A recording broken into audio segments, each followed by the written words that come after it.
서력 184년 봄에 일어난 황건적의 난은 주중과 황보숭의 활약에 의해 황건적의 주력군이 패퇴하면서 전세가 급격하게 관군 쪽으로 돌아서기 시작했습니다.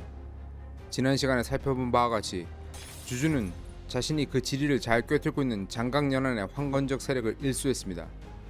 반면 황보숭은 주중과 갈라진 후에 북쪽의 동군으로 진군하여 그곳의 황건적을 소탕하였으며 이후 여름에는 창정에서 또 다른 거물급 황건적 장수인 복사를 사로잡는 쾌거를 올렸습니다. 이 사이 황건적 우두머리 장각을 광종까지 몰아넣고도 중앙에서 감찰로는 황관 좌풍에게 뇌물을 바치지 못했다는 이유로 명장 노식이 해임되자 그 자리는 동탁이 대체했습니다. 그는 지휘관으로서의 자질이 크게 떨어지는 인물은 아니었으나 장각이 이끄는 황건적의 주력군을 상대하기에는 역부족이었습니다. 결국 동탁이 광족에서 황건적에게 연패당하자 조정은 그를 해임하기 이르렀습니다. 어렵게 포위망 안에 가둬둔 황건적의 우두머리를 놓치게 되면 장각은 그의 동생들의 병력과 합류해 전황이 크게 어려워질 수 있기 때문이었습니다. 결국 조정의 믿을 패는 황보숭이었습니다. 노식을 다시 임명하려면 자신들의 잘못을 인정해야 하는데 부패한 조정이 그럴 리가 없었고 차라리 검증된 명장인 황보숭에게 북쪽의 관군까지 흡수해 지휘하라는 것이었습니다. 결과적으로 이 궁여지책은 기가 막히게 맞아떨어져 황보숭이 광종의 지휘권을 잡은 후인 184년 늦은 가을 장각은 진중에서 사망했습니다. 확실치는 않지만 오랜 관군의 포위가 불러온 역병이었을 가능성이 있습니다. 그랬다면 병을 치료하는 신비한 능력으로 명성을 얻었던 그로서는 자신의 병조차도 치유하지 못하고 급사하게 된 허망한 죽음이 아닐 수 없었습니다. 장각이 사망하자 광종의 황건적은 쉽게 붕괴되었고 황보숭은 장각의 시신을 수습하여 그 목을 베어 낙양으로 보냈습니다. 이후 그의 말에는 황건적을 하곡의 한형까지 몰아붙여 장각의 동생인 장보의 목마저 취함으로써 황건적의 본진은 마침내 토벌이 되었습니다. 후한 조정으로서는 예상외의 빠른 진압이었던 반면 태평도 황건적들의 입장에서는 초반에 강력한 기세를 이어나가지 못한 허무한 패배였습니다. 그렇다면 후한은 이제 평화를 찾게 된 걸까요? 그것은 허황된 기대였습니다. 황건적이 너무나도 쉽게 천하를 흔드는 것을 본 변경과 오지의 도적대와 군벌들은 너도 나도 꿈틀대기 시작했습니다. 특히 심각했던 것은 북궁배곡이라는 강족과 이문후라는 토우가 손을 잡고 일으킨 반란이었습니다. 이 사건이 호안에 큰 충격을 주었던 이유는 다름이 아니라 호안의 가장 약한 고리 두 가지를 동시에 건드렸다는 것에 있었습니다. 정사 삼국지 시리즈를 시작하며 최초에 언급했던 것처럼 호안은 밖으로는 유목민족의 침입으로 흔들리고 있었고 내부에서는 점차 토착화되어가는 군벌들의 존재가 큰 부담이었습니다. 지역을 안정시키고 반란을 억제하며 이민족을 막아내려며 보낸 관리들이 이제는 토착 세력이 되어 점차 조정의 명에 따르지 않고 있었던 것입니다. 북궁배곡과 이문우의 합작 반란은 바로 이민족, 즉 강족 출신인 북궁배곡과 한족 토인 이문우의 결합으로 일종의 돌연변이를 일으킨 셈이었습니다. 이들의 반란은 후한을 괴롭히던 가장 골치 아픈 세력 두 종류가 연합하여 후한의 생명을 위협하는 새로운 바이러스를 탄생시켰던 것입니다. 게다가 이 사건은 황보숭이 한창 황건적의 잔당을 토벌하고 있던 184년 말에 일어난 사건이었습니다. 정확히 말하면 황보숭이 장각의 동생 장보를 잡아 죽이고 있었던 그 시점이었죠. 다시 말해 황건적의 난조차 채 수습되지 못하고 있던 때였던 것입니다. 아마도 량주의 반란 세력은 이런 혼란스러운 정국을 이용하려 했을 것입니다. 조정의 모든 병력이 황건적 토벌에 집중되어 있었기 때문에 쉽사리 자신들을 토벌하지 못할 것이라고 판단했던 것이었겠죠. 영제와 무능한 호안 조정도 이제는 나라가 멸망할지도 모르겠다고 느꼈는지 황제의 반찬을 고기 반찬 하나로 줄이고 황실 마곡간의 말들 중 제사용말이 아닌 것들은 모두 징발하여 전장으로 보내는 등 백성들을 달래기 위한 정치적인 쇼를 했습니다.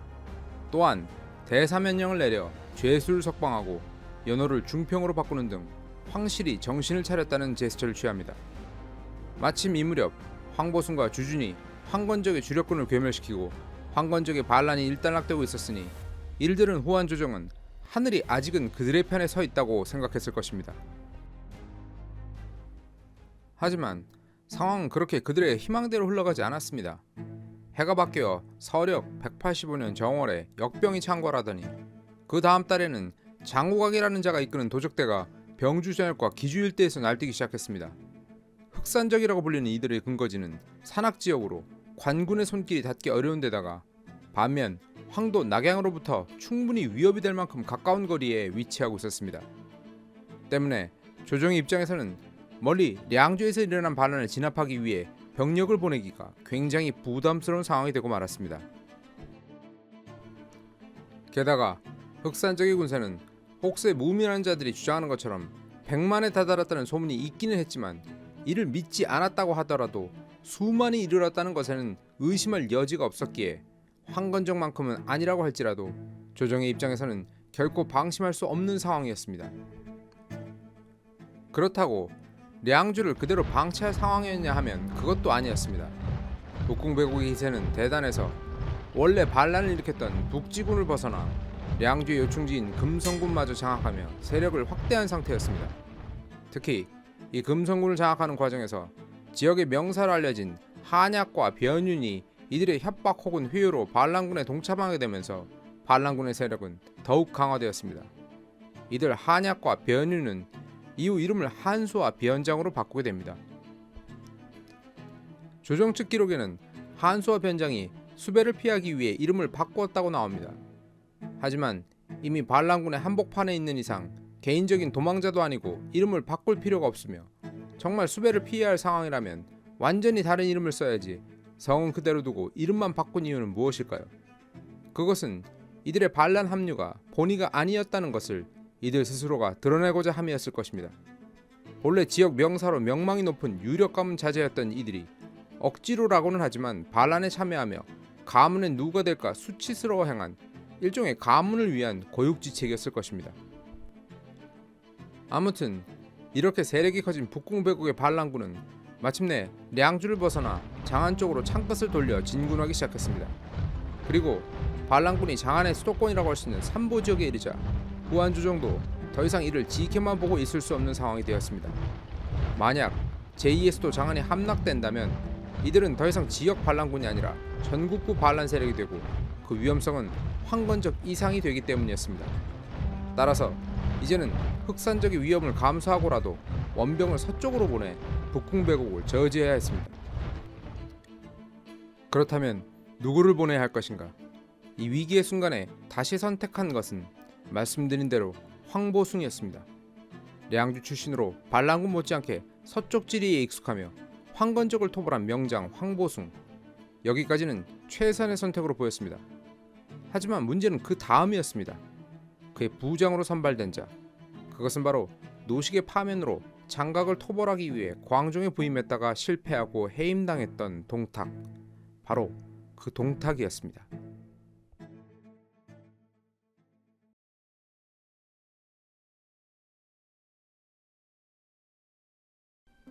량주의 반란을 둘러싸고 벌어지게 될 황보숭과 동탁의 대립, 그리고 이 과정에서 후한 조정이 내린 판단은 후한의 운명 자체를 바꿀 중대한 사건이었습니다. 결론적으로 그것은 후한의 몰락을 앞당기는 방아쇠 역할을 했기 때문이었습니다. 그렇다면 황보숭과 동탁은 왜 갈등했는가? 이 두 인물 간의 미시적인 문제를 이해하기 위해서는 당시의 정치적 관계라는 거시적 관점을 함께 이해해야 합니다. 여러 차례 말씀드린 대로 황보숭의 가문은 량주 안정군 출신입니다. 후한은 청거가 없으면 벼슬을 할 수 없는 향거 이선제 사회였는데 황보숭의 출중한 무예를 높게 사서 그를 조정에 천거한 이들은 두무와 진번이었습니다. 두무와 진번은 학식이 뛰어난 문인들로 유숙이라는 인물과 더불어 3군, 즉 3명의 군자라 불릴 정도로 후한 사회 내에서의 명성이 높았습니다. 특히 두무는 환제의 세 번째 황후였던 환사황후 두묘의 아버지였기에 환제 시절에는 황제의 장인이며 환제 사후에는 영제를 옹립한 태후의 아버지였습니다. 그런데 문제는 두무, 진번, 유숙 이 3명 모두 대단한 학자 출신, 즉 말할 것도 없이 청류들로 자신들이 탕류라고 부르며 경멸하던 부패한 황가들을 증오하고 있다는 것이었습니다. 다시 말해 이들의 천거를 통해 조정에 들어간다는 것은 자동으로 청류파에 몸을 담그게 되는 것이고 정쟁의 소용돌이 한복판에 휩쓸리게 되는 것이었습니다. 이런 이유를 인식한 황보숭은 두모와 진본의 연인 천거에도 벼슬을 마다했습니다. 신중한 그의 성격을 엿볼 수 있는 단초입니다. 이런 황보숭의 과하다 싶은 신중성은 즉각 큰 보상을 받았습니다. 후한서에는 이때 두모의 벼슬이 대장군이라고 되어 있는데 이때가 167년에서 168년경입니다. 바로 168년에서 169년이 청류와 탕류가 크게 충돌한 2차 당고지화가 일어난 해로 당시 정권을 잡고 있던 두태우의 아버지인 두무가 주도하고 진본, 유숙 등이 모두 동조하여 고위 황관인 중상시 두를 모의하여 처리하는 쿠데타를 일으켰습니다. 하지만 막상 딸인 두태우가 아버지인 두무의 편을 드는 것을 주저해 승인해주기를 머뭇거리는 사이 쿠데타 소식은 빠르게 다른 황관들에게 전해졌고 이들은 병력을 동원해 반격에 들어갔습니다. 이에 초기에 저항했던 두무와 유숙은 자결했고 나머지 주동자뿐 아니라 청류파들을 대거 사형에 처하고 그들의 가족을 산간오지이자 사실상 한나라의 세력이 제대로 미치지 못하는 오늘날의 베트남인 교주 일람으로 퇴거시켜버렸습니다. 이로 인해 환관 세력을 제대로 견제할 수 있는 청류 세력은 완전히 일소되었으며 이른바 십상시로 대변되는 무소불위 환관 권력이 출현할 수 있는 발판이 마련되었던 것입니다. 황보숭이, 진본 등의 천거에 응해 조정에 들어갔다면 그 역시 이 사건에 휘말려 비교적 젊은 나이에 비명횡사했을 가능성이 높았다는 것을 알 수 있습니다. 또한 우리는 이를 통해 황보숭이 비록 두무 등의 천거에 응하지는 않았다고는 하나 이 사건을 통해 황보숭이 청류파를 지지하는 인물이라는 것을 어렵지 않게 짐작할 수 있습니다. 황보숭은 이후 영제가 직접 임명장을 보내고 나서야 마지못해 출사를 하게 됩니다. 일찍 벼슬에 오른 것이 아닌데다가 처음에는 가문의 연고가 있다고는 하나 오지인, 량주, 북지군 태수를 시작했지만 황건적이 나는 황보숭을 일약 전국구 스타로 만들어주었습니다. 황도인 나경의 코앞에 자리한 영천이라는 중요한 전장을 맡았던 주준이 패배하면서 그를 원조하기 위해 자신의 전장을 벗어나 영천으로 내려가 주준을 구원하고 적을 격파하는 공을 세웠으며 전국에는 자신보다 훨씬 유명한 인사인 노식이 환관에게 뇌물을 주지 않아 낙양으로 누명을 쓰고 잡혀가자 관군의 본대를 맡아 황건적 본진 토벌이라는 중책까지 차지했던 것입니다. 그리고 유능한 장수였던 황보숭은 이를 보기 좋게 성공해내 황건적 토벌에 있어 누구도 부인할 수 없는 1등 공신이 되었습니다.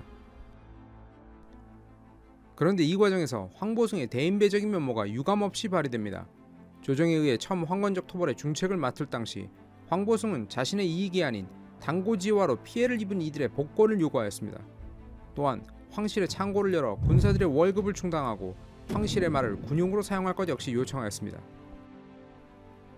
그는 영천에서 주준을 구한 후에도 그 승리가 자신의 것이 아닌 주준의 것이라고 공을 주준에게 돌려 그의 실추된 명예를 지켜주려 했습니다. 또한 황건적이 토벌된 후에는 노식의 현장 지휘가 훌륭했음을 증언해 노식이 더 이상의 죄를 받지 않고 조정에 복귀할 수 있는 길을 열어주었습니다. 어찌 보면 자신의 잠재적 라이벌이 될 수 있는 이들을 자연스레 제거할 수 있었음에도 이들 모두를 끌어안고 키워주는 상상을 초월하는 배포를 보여주었던 것입니다. 그의 이러한 행보가 더 잘 드러난 것은 병사들을 대하는 태도였습니다. 그의 병사들은 그의 온화하고 덕스러운 모습에 그를 잘 따랐는데 황보숭은 행군 시에 사병들의 막사가 완전히 서고 병사들이 쉴 자리가 마련될 때까지 자신의 막사에 들어가지 않고 기다렸습니다. 또한 일반 사병들의 밥을 다 먹은 것을 지켜본 후에야 자신의 식사를 먹었습니다. 아마도 황보숭이 태수직을 수행하던 시점일 것입니다. 아래 관리가 촌지를 받고 일을 추진해주는 행위가 발각되면 황보숭은 그들을 처벌하기는커녕 발각된 뇌물만큼의 금액을 자신의 비용으로 그들에게 더 얹어주었습니다. 그런 그의 관대한 처분에 부끄러움을 느낀 뇌물수수 관리 중 한 명은 스스로 생을 마감하기까지 했다고 합니다. 처벌보다는 온화함과 깨우침으로 기강을 세우려 하는 그의 성격이 잘 드러나는 대목이 아닐 수 없습니다. 이런 그를 흠모해서인지 황건적이 난이 끝난 직후 훗날 한수의 편에 서서 량주 반란군에 동참하게 되는 염충이라는 자가 황보숭에게 와 쿠데타를 권유한 적이 있었습니다. 그는 황보숭이 전국구 스타가 되었지만 바로 그 때문에 먼 옛날 한고조 유방에게 죽임을 당했던 한신처럼 토사구팽 당할 것이라고 경고했습니다. 그러면서 그 꼴을 당하지 않으려면 분연히 떨쳐 일어나 부패한 호안을 무너뜨리고 천자의 자리에 오르라고 권했습니다. 하지만 황보숭은 황건적은 오합지졸이었기에 자신이 이긴 것뿐이고 따라서 자신은 천하를 쥘 정도의 능력이 없다고 스스로를 낮추었을 뿐만 아니라 신하로서 주군을 버리고 반역자의 길을 걷고 싶지는 않다는 뜻을 강력히 피력했습니다. 또한 후한 조정이 부패했다 하나 기껏해야 파직이나 귀양 가는 정도일 테니 억울한 일이 생겨도 이를 참겠다는 답답하기까지 한 태도를 보였습니다. 이에 염충은 황보숭의 야망 없음에 크게 한탄했습니다. 그리고 혹시라도 황보숭에 의해 고변을 당할까 두려워 량주의 변방으로 도주하고 이렇게 그는 반란자의 길을 걷게 됩니다. 이렇듯 황보숭이 신중한 성격이라면 정치적으로도 몸을 좀 사렸어야 했을 법도 한데 그는 청류적 성향을 끝까지 숨기지는 못했습니다. 황건적을 토벌하고 돌아오는 길에 황보숭은 어편에 위치한 중상시 조충의 별장이 법규를 위반해 호화롭게 지어진 것을 보고 이를 나경에 보고하여 건물을 몰수하게 조치하였습니다. 나름 신중하긴 하였을 때 그는 뼛속까지 청류파였던 셈입니다.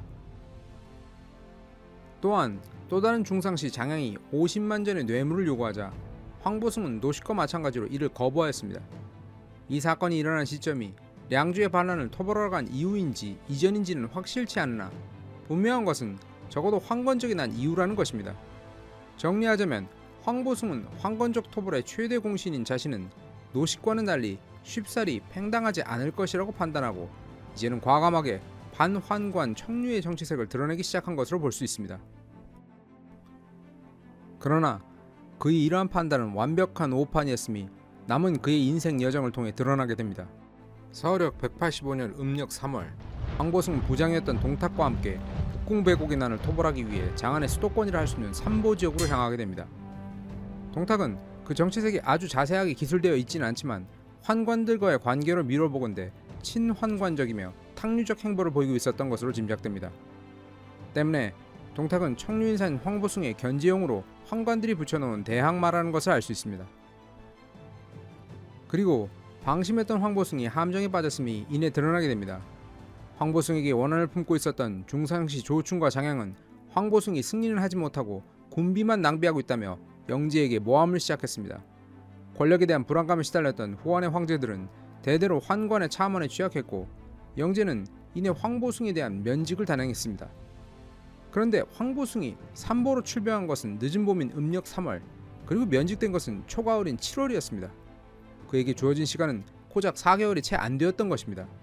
이것이 과연 합리적인 결정이었을까요? 황보숭은 패장이 되어 나경에 불려왔고 동탁만 신이 난 상황이 되었습니다.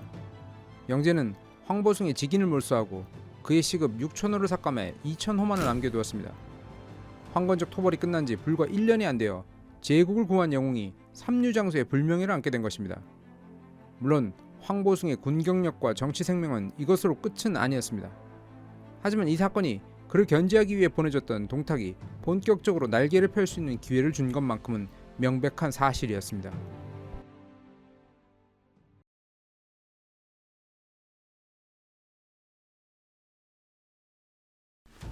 서력 185년 가을 황보숭이 면직되자 후한 조정은 장훈을 새로운 사령관으로 파견하여 북궁배곡의 반란군을 막을 토벌군을 이끌게 했습니다.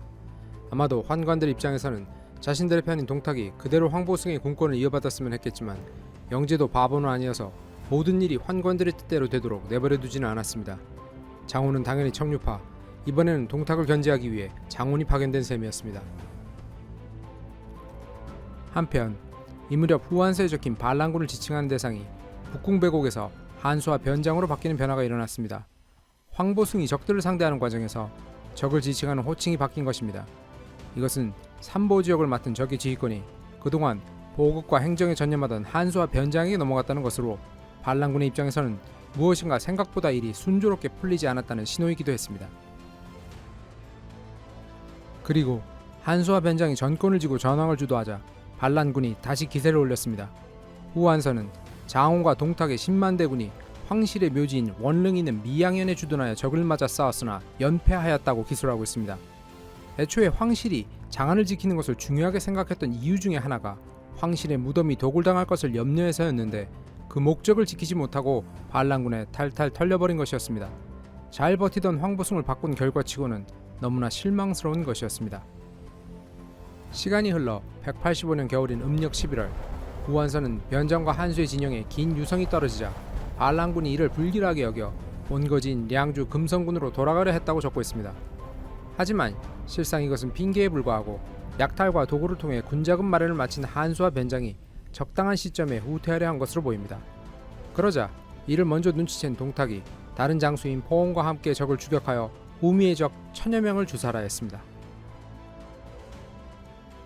크게 고문된 장호는 또 다른 부장인 주신에게 3만의 별동대를 맡겨 금성군 유중현까지 추격하였고, 따라잡힌 한수와 변장의 군대는 성에 들어가 농성을 하기 시작했습니다. 이때 손견이 주신의 부장으로 현장에 함께 있었는데, 그는 적의 농성은 계략이니 성 밖 어딘가에 보급을 하며 숨어있을 적 본대부터 각계격파해야 한다고 주장했습니다. 즉 성을 직접 포위하는 척하며 자신이 1만 기동대로 성 밖 보급로를 알아내어 본군을 발견하면 주신이 보급을 담당하는 성 밖 적의 본대를 섬멸할 수 있을 것이란 작전이었습니다. 이렇게 되면 성 안의 미끼 부대는 결국 굶어 쓰러질 것이고, 한수와 변장의 량주 반란 자체를 완전히 끝낼 수 있다는 계책이었습니다. 그러나 주신은 부장인 손견의 계책을 수용하지 않았습니다. 그 이유는 명확하지 않습니다.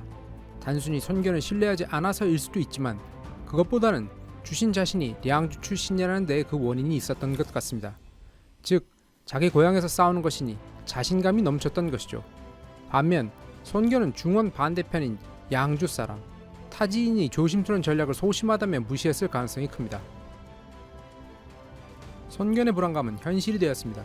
실제로 한수와 변장은 유중성에 들어가 있지 않았던 것입니다. 그들은 손견의 예상대로 성 안에 있는 부대는 미끼로 남겨둔 채 성 밖에 본대를 주둔시키며 기회를 노리고 있었습니다. 마침내 주신이 그들의 덫에 걸려들어 성을 포위하게 되고, 관군의 보급선이 불안해지자 한수와 변장은 규원협에 대기하던 병력을 이동시켜 역으로 관군의 보급을 차단해버렸습니다. 이렇게 되면 성 안의 소수 반란군도 굶겠지만, 성을 포위하고 있던 관군 본진 역시 굶주리게 되는, 살을 내어주고 뼈를 취하는 전략이었습니다. 결과적으로 관군은 한수와 변장이 짜놓은 이중 포위망에 갇힌 형국이 되었고, 겁에 질린 주신은 가지고 있던 물자는 모두 포기하고 병력만 추스려 필사적으로 포위망을 돌파하여 후퇴할 수 있었습니다. 초기의 기세를 이어가지 못한 어이없는 패배였습니다. 한편 총사령관 장호는 다른 부장들을 시켜 3만의 병력으로 설령 강족을 토벌하게 하였는데, 이는 반란군이 배후에서 이민족의 도움을 받는 것을 차단하기 위한 각계격파 작전이었습니다. 하지만 관군은 거의 괴멸에 가까운 패배를 당한 것으로 보였는데, 이때 동탁 또한 망원년에서 적에게 포위되어 고사될 위기에 처한 상황이었습니다. 동탁은 이 위기의 순간에 기지를 발휘하여 후퇴로를 막고 있는 하천에 병사들을 보내 물고기를 잡으며 식량을 구하는 척하며 제방을 쌓게 하였습니다. 적은 이를 배고픈 동탁군이 식량을 구하는 것으로 볼 뿐 후퇴를 위한 준비 작업으로 여기지는 않았습니다. 그러다 동탁의 군대가 갑자기 하천을 건너 후퇴하자 강족은 추격을 시작했는데, 먼저 도강한 동탁군이 둑을 터뜨려 적을 막아내니 동탁의 병사들은 몰살을 피하고 온전히 후퇴할 수 있었습니다. 량주 정벌을 떠난 6개군 중 5군의 괴멸적인 패배 속에 홀로 빛난 동탁의 작은 공적으로 인해 그는 운 좋게도 해장임에도 태양 후에 봉해지고 1천 후에 시급을 받게 됩니다. 관군의 토벌 실패로 인해 전세는 소강 상태로 접어들게 됩니다. 그런데 이렇게 적을 토벌하는 데 실패한 장호는 황보순과는 달리 해임되지 않고 그 자리를 지키게 됩니다. 그리고 시간은 더 흘러 다음 해인 186년 봄이 되자 조정은 당시 벼슬이 거기 장군이었던 장호를 해임하기는커녕 오히려 군사를 담당하는 최고 벼슬인 태위에 임명하는 파격적인 승차를 단행합니다. 그렇다면 장호는 황보순과는 달리 환관들의 편인 탕류가 되었기에 해임되지 않았던 것일까요? 그렇지는 않습니다. 전날 황건적인 난이 일어날 것이라고 상소를 올려 환관들의 눈밖에 난 적이 있었던 유도는 장원이 고전하던 시기 다시 상소를 올려 그가 아주 용맹한 장수이나 후방의 지원 없이 외롭게 싸우고 있기에 그마저 패전한다면 낙양이 위험해질 것이라고 경고한 바 있습니다. 즉 그는 환관들이 군물자를 착복해 보급에 문제가 있어 전방이 고립된 상태라고 경계하고 있었던 것입니다.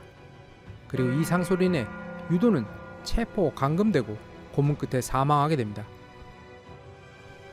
다시 말해 황보순과 장원 모두 환관들의 농간으로 후방의 지원 없이 외롭게 싸우고 있었으나, 초반에 억울하게 해임당한 황보순 때에는 환관들의 손을 들어주었던 영제가 장원의 경우에는 해임을 막아주고 오히려 그를 재상으로 만들기까지 했다는 것을 짐작할 수 있습니다.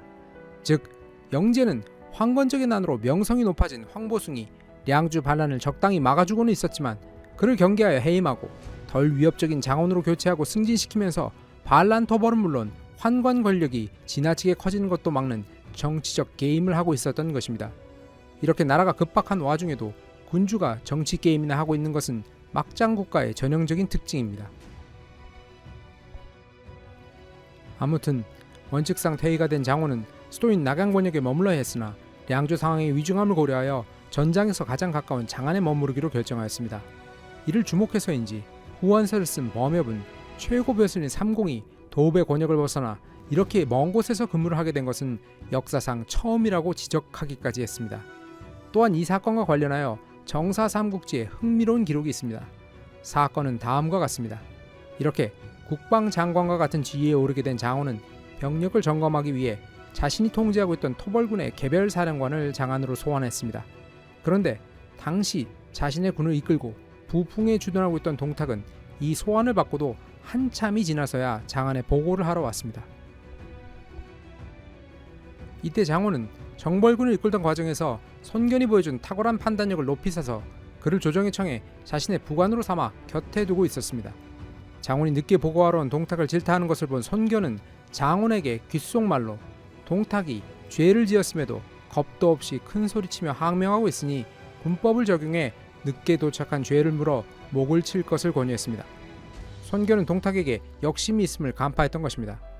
하지만 장원은 량주 일대에서 맹위를 떨치던 동탁이 없다면 반란군 토벌이 힘들어질 것을 들어 이를 거절했습니다. 이는 아마도 장원은 정벌군이 괴멸적인 패배를 면한 상황에서 명장으로 부각된 동탁을 처벌하는 것에 부담을 느꼈기 때문일 것입니다. 그러면서도 손견을 아꼈던 장원은 그가 동탁과 마찰을 일으킬 것을 걱정해 자리를 피하게 하였습니다. 하지만 장원의 배려에도 불구하고 손견의 이와 같은 일화는 조정에 전해져 조정의 문관들을 감복시켰습니다. 원칙주의자이며 명석한 손견을 칭찬하는 사람들이 줄을 이어 손견은 황제의 고문비서에 해당하는 의랑에 제수되었지만 이 사건이 공론화되었다는 것은 이제 손견이 동탁과 공식적으로 척을 지게 되었다는 것을 의미하는, 즉 손견 개인적으로는 훗날 중앙정계와 멀어지게 되는 결정적 사건이었습니다.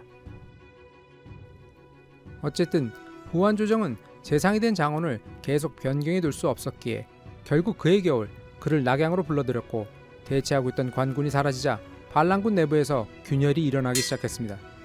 초기에 북궁배국의 협박으로 반란군에 합류했던 한수와 변장이 쿠데타를 일으켜 북궁배국과 이문후를 살해하기에 이르렀던 것입니다. 이것은 이미 삼보 지역의 싸움에서 보았듯 북궁배국 등의 군사적 무능과 한수와 변장 등의 출중함이 엇갈리며 한수 등으로 하여금 차라리 우리가 해보자라는 생각을 품도록 하였음을 짐작케 합니다. 다만 앞으로도 계속 지켜보면 알 수 있는 사실이지만 한수라는 인물 자체가 앞에 나서는 것을 극도로 꺼려하는 스타일이라 이번에도 한양군에서 독자적으로 반란을 일으킨 왕국이라는 자를 바지사장으로 내세워 자신을 중심으로 반란군을 새롭게 조직했습니다. 이 무렵 한수의 세력이 북궁배국의 병력을 흡수하고 10만 대병으로 불어나 농서군을 점령하는 형국이 되자 태수 이상여라는 자가 량주 자사를 살해하고 한수에게 동참했습니다. 이제 량주의 자사까지 살해되었다는 것은 량주가 완전히 후한 조정의 통제권에서 벗어났다는 것을 의미했습니다. 그리고 이때 이상여를 따라 량주 자사 살해에 동참하고 한수의 편에 서게 된 한 남자가 있었습니다. 그는 량주 자사의 측근으로 부장이었으며 훗날 유비의 대장군 중 한 명이 되는 마초의 아버지인 마등이었습니다. 이렇게 새로운 피를 수혈한 반란군은 이후 약 1년여간 전열을 정비하며 기회를 엿보다가 서력 188년 기세충천하여 진창현을 습격하였습니다. 그리고 이 사건은 량주에서 부활한 동탁과 이곳에서 불명의 좌천을 당해 부활의 기회를 엿보고 있던 황보숭이 다시 한번 크게 충돌하는 계기가 됩니다.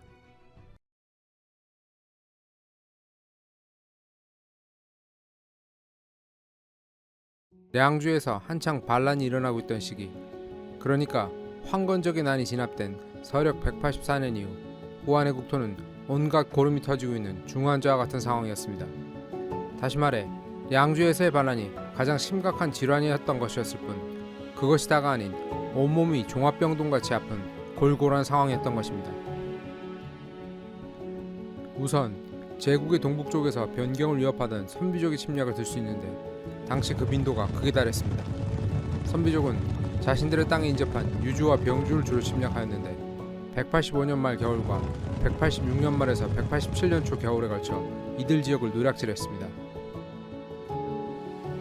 선비족이 잠잠해지나 싶자 이번에는 남육로의 통제를 받던 유목민인 효도각이 꿈틀거렸습니다. 서기 187년에서 188년 사이 겨울, 효도각은 반란을 일으켜 이내 봄이 되자 변경인 서하군을 노략질하고 급기야 군수인 형기를 죽이는가 하면 더 나아가 서하군이 속한 병주를 총괄하던 병주자사 장이마저 공격하여 주사를 했습니다. 이렇게 효도각이 서하군을 어지럽히자 이제는 그 지역에서 숨어 지내던 황건적 잔당까지 그 혼란기를 이용하여 재봉기하기에 이르렀습니다. 곽태라는 자가 이끄는 황건적 무리가 바로 그들이었는데 그들은 백파곡에서 일어났다 하여 백파적이라 불리며 그들이 봉기한 서하군은 물론 북으로는 태원, 남으로는 하동을 오르내리며 약탈을 일삼았습니다. 한편 세력이 커진 유목민 효도각은 여기서 그치지 않고 그들을 지배하는 남육로 내부의 정치에도 개입하여 남육로 좌부의 쿠데타를 도와 남육로의 기존 선우를 죽이고 새롭게 선우가 된 남육로의 세력과 함께 호안 변경을 약탈할 계획을 세우게 됩니다. 전통적으로 남육로는 호안 주정에 복종하는 얌전한 세력이었지만 이제는 이들의 지휘부가 호전적인 세력으로 교체된 것입니다. 그리고 마침내 188년 가을 황건적 잔당인 백파적은 남육로 세력을 포함한 효도각과 연합하여 하동군을 공격하기에 이르렀던 것입니다. 황건적의 부활을 알리는 신호탄이었습니다. 량주에서처럼 지역 반란 세력과 이민족이 합작하여 중앙정부에 대항하는 형태로 발전한 것이었습니다. 이렇듯 북쪽에서 황건적이 발호하자 다른 지역에 있던 황건적 잔당들도 부활의 가능성이 있다고 여기게 된 것은 너무나 당연한 결과였습니다. 이에 익주의 황건적 잔당 마상은 파군에서 반란을 일으켜 군수 조부를 죽이기에 이르렀는데 황당한 것은 이우그가 스스로 천자를 칭했다는 것이었습니다. 그리고 황건적 부활에 있어 가장 주목할 지역은 바로 청주와 서주였습니다. 이 지역은 이후 황건적의 새로운 근거지로 자리하게 되었습니다. 변경의 이민족들과 황건적이 들끓자 이제 크고 작은 지방 도적의 반란도 터져나오기 시작했습니다. 186년에는 강화군에서 조자라는 자가 반란을 일으켜 남양태수 진이를 주살했고 이듬해인 187년에는 평양군의 도적대가 중무현령 낙호의 부대를 격파하고 그를 죽이기 이르렀습니다.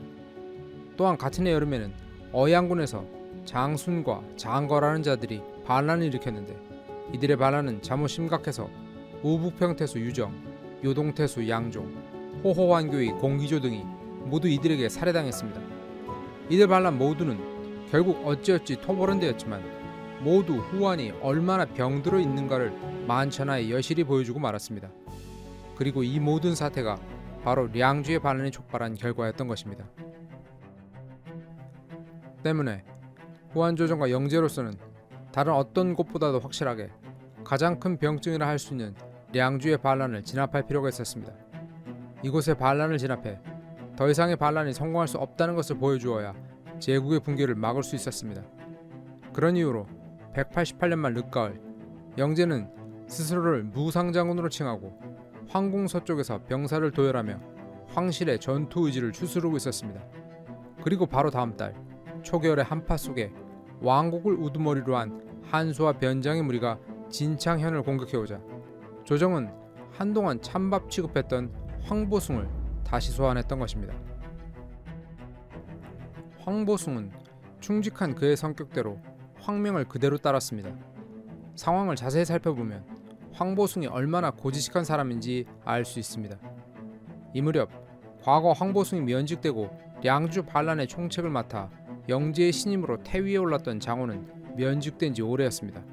즉 영제는 조금만 권력에 가까워지는 신하가 있으면 끊임없이 내치면서 정치 게임을 하고 있었던 것입니다. 다시 말해 황보숭이 량주의 반란 진압에 성공해 다시금 영웅이 된다 하더라도 그것은 그야말로 찰나일 뿐 영제는 이내 그를 내칠 것이 뻔했습니다. 그럼에도 황보숭은 명을 그대로 받아 진창현을 구원하기 위해 나섰던 것입니다. 삼국지에 익숙한 기존의 독자라면 진창의 이름이 귀에 익으실 것입니다. 맞습니다. 먼 훗날 촉한이 수만의 병력으로 공격하자 위나라의 장수 학소가 이를 고작 천여 명의 병력으로 막아냄으로써 제갈량의 2차 북벌을 저지시키게 될 바로 그 진창성이 이곳입니다. 황보숭은 4만 관군의 총사령관이 되어 다시금 앙숙인 동탁을 부장으로 거느리고 진창성 구원의 임무를 맡아 진군했습니다. 그리고 관군이 진창성 인근에 다다랐을 때 량주 반란군은 진창성을 포위한 채 공성전을 펼치고 있던 와중이었습니다. 진창성은 작은 성이었기에 그 형세는 위태로워 보일 수밖에 없었습니다. 이에 동탁은 때를 놓치지 말고 포위당한 진창성을 빠르게 구원하지 않는다면 성이 함락될 것이니 이것은 사느냐 죽느냐의 문제이다라며 황보숭을 보챘습니다. 하지만 훗날에 제갈량이 그러했고 제갈량을 상대했던 성주 학소가 그러했듯 황보숭은 진창성이 보기와는 다르게 난공불락의 성이라는 것을 꿰뚫고 있었습니다. 때문에 그는 백전백승이라는 것은 보기에는 멋져 보여도 아예 싸우지 않고 이기는 것보다 못한 것이다라며 싸우지 않고 적을 제압할 길이 있다고 동탁을 제지했습니다. 황보숭은 진창은 수비하면 함락되지 않을 성이니 아군에게는 크게 움직이지 않더라도 이길 수 있는 방법이 있는데 왜 구원을 서두르려 하는가 라며 동탁의 제안을 묵살했습니다. 이렇게 진창성에 다다르고도 먼 발치에서 관군이 진을 치고 성에 고립된 아군을 구원하지 않고 불구경하듯 상황을 지켜보고 있는 가운데 왕국의 량주 반란군이 진창성 공략을 개시했습니다. 그들 역시 관군의 대병력이 후방에서 자신들의 싸움을 지켜보고 있는 것을 알고는 있었겠지만 개입하려는 의사가 없음을 알고는 대대적인 공성전을 시작했을 것입니다. 그리하여 무려 80여일간의 진창성 포위전이 전개되었습니다. 이 공방전은 해를 넘겨 다음 해인 189년 이른 봄까지 이어졌습니다. 그리고 놀랍게도 황보숭의 예언대로 양주 반란군은 진창성을 함락시키지 못했습니다. 그리하여 오랜 공성전에 지친 왕국이 후퇴를 명령하여 량주 반란군이 퇴각을 시작하자 멀리서 군용을 꾸렸던 황보숭은 즉각 적을 추격하여 섬멸할 것을 지시하였습니다. 하지만 이번에는 동탁이 이를 만류했습니다. 동탁은 궁지에 몰린 적을 추격하는 것은 구석에 몰려 사납게 대드는 짐승을 쫓는 것과 마찬가지인데 적의 대병을 상대로 무엇하려 무모한 싸움을 거느냐며 황보숭의 전략을 비꼬았습니다.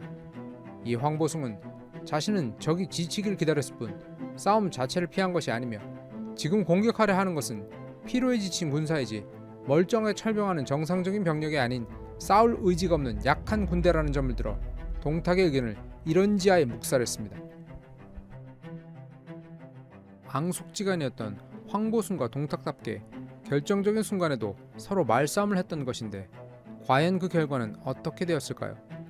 상관이었던 황보숭의 의견대로 관군은 진창성의 포위를 풀고 후퇴하는 량주 반란군의 뒤를 쫓아 공격하였습니다. 결과는 대승. 관군은 연전연승 적을 대파하였고 무려 적병 1만을 참수하였습니다. 더 통쾌한 것은 바지사장 왕국의 패전에 분노한 한수가 왕국을 살해하는 자중질환이 벌어졌다는 것이었습니다. 그리고 한수는 왕국의 자리에 새로운 바지사장으로 전날 황보숭을 떠나 량주에 은거하고 있던 염충을 택하고 그를 협박했지만 후한서에 따르면 염충은 이를 치욕으로 여겨 울분으로 병사하고 맙니다. 하지만 황보숭에게 반란을 부추겼던 염충이 반란군이 되기 싫어 병사했다는 이 기사는 믿기 어렵습니다. 아마도 염충은 여러 장수들을 바지사장으로 이용해 먹고 버리는 한수의 성품을 잘 알고 있었기에 한수의 제안을 받아들여 량주 반란군의 새로운 수장이 되더라도 오래지 않아 이용당하고 버려질 것을 예측하고는 음복자살과 같은 방법으로 스스로 생을 마감했을 가능성이 큽니다. 아무튼 이렇게 새로운 바지사장, 즉 리더를 찾지 못한 량주의 반란군과 한수는 동력을 상실하고 더 이상 동쪽의 장안 방면으로 진격할 엄두를 내지 못하게 됩니다. 결국 황보숭은 량주 반란을 완전히 진압하지는 못했지만 그 예봉을 꺾음으로써 다시 한번 후한 제국을 구해내었던 것입니다. 그리고 이 과정에서 전술 전략적으로 황보숭이 자신보다 더 뛰어난 무장임을 마음속으로 인정하지 않을 수 없었던 동탁은 황보숭에 대한 깊은 원한을 품고 사적인 복수의 기회를 노리게 됩니다. 한편 장원과 마찬가지로 황보숭 역시 동탁의 불온한 움직임을 눈치채고 있었던 것으로 보이는데 정황상 이 모든 내용이 조정, 특히 영지의 귀에 보고서를 통해 전해지고 있었던 것으로 추측됩니다. 서력 189년 동탁은 병주목에 임명되어 군권을 황보숭에게 반납하고 새로운 부임지로 떠나야 할 처지가 되었습니다. 그러나 동탁은 귀순한 강족들과 그들로 구성된 병사들을 통제할 장수는 자신밖에 없다는 이유를 들어 조정의 명을 거부하고 병력을 하동군으로 진주시켜 낙양의 지척에서 쿠데타에 준하는 움직임을 보였습니다. 노골적인 전시 명령 불복종이었습니다. 이 보고를 받은 황보숭이 분노할 때 그를 보좌하던 그의 조카 황보력이 가난하여 이르길, 지금 조정의 운명을 결정지을 수 있는 인물은 천하의 숙분인과 동탁밖에 없는데 둘의 원한이 돌이킬 수 없도록 큽니다. 이런 상황에서 동탁이 군권을 숙분인께 넘기라는 황명을 거역하고 자신이 지휘권을 행사하겠다는 것은 간악한 뜻을 품은 까닭입니다. 동탁은 흉폭한 자이고 덕이 없어 병사들이 잘 따르지도 않습니다. 숙분님께서 지금 총사령관이시니 그 권위를 바탕으로 동탁을 토벌하여 위로는 충성을 다하고 아래로는 흉폭한 자를 제거한다면 이것은 제나라 황공이나 진나라 문공의 업적을 재현하시는 것입니다 라고 하였습니다. 과거 염춘과 마찬가지로 일어나 천하를 움켜쥐라는 것이었습니다. 이때 황보숭의 병력과 동탁의 병력이 우열을 가리기 어려웠기에 승부를 걸었다면 동탁을 제거할 수도 있었을 것입니다. 하지만 원칙주의자 황보숭은 또다시 임의 행동을 거부하고 그저 조정에 보고할 것이라고 답했습니다. 이에 조정은 동탁에게 다시 엄중경고라는 솜방망이 처분만 내렸고 동탁은 황보숭에 대한 원한만 키워갔습니다. 그리고 얼마 지 않아 황보숭과 동탁은 물론 후한 전체의 운명을 송두리째 바꿔놓을 사건이 벌어지게 되었습니다. 바로 무능한 황제 암군 영제가 죽어버린 것입니다.